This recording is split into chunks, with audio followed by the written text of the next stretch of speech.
ఢిల్లీలో బీఆర్ఎస్ కేంద్ర కార్యాలయం ప్రారంభం. బీఆర్ఎస్ పార్టీ జెండా ఎగురవేసిన సీఎం కేసీఆర్.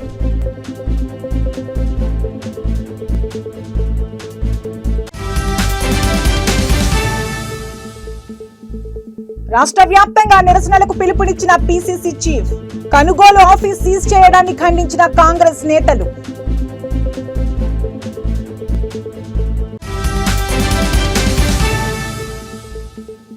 ఢిల్లీ బీఆర్ఎస్ కార్యాలయంలో వైభవంగా రాజశ్యామల యాగం. యాగంలో పాల్గొన్న సీఎం కేసీఆర్, అఖిలేష్ యాదవ్, కుమారస్వామి.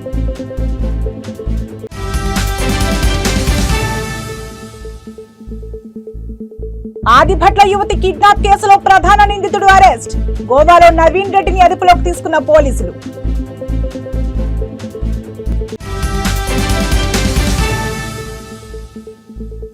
మియాపూర్ ప్రేమోన్మాది దాడి కేసులో తీవ్ర విషాదం. గాయాల పాలైన యువతి తల్లి శోభ మృతి.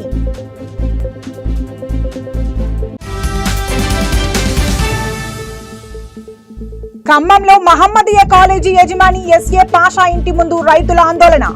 గుదిమళ్లకు రైతుల వద్ద 49 లక్షల వాసులు చేసిన ఎస్ఏ పాషా న్యాయం చేయాలని రైతుల డిమాండ్.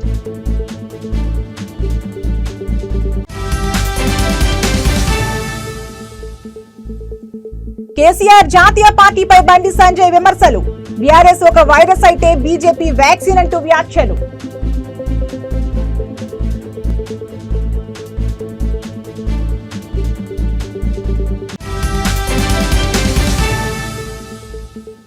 చిత్తూరులో ఏనుగుల గుంపు బీభత్సం.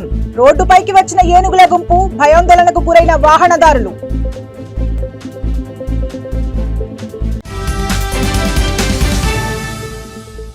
జగద్గిరిగుట్టలో లోన్ యాప్స్ వేధింపులు తాళలేక ఓ వ్యక్తి ఆత్మహత్య.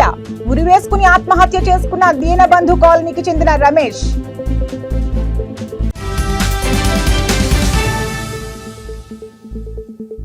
హైకోర్టులో వైఎస్ షర్మిలకు ఊరట.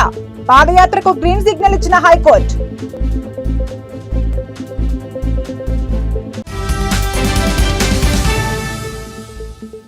మహబూబ్ నగర్ జిల్లా జడ్చర్లలో కాంగ్రెస్ శ్రేణుల నిరసన.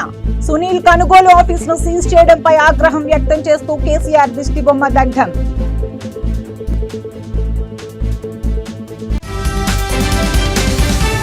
మధ్యప్రదేశ్ లోని ఇండోర్ లో స్టూడెంట్ అవతారం ఎత్తిన లేడీ కానిస్టేబుల్.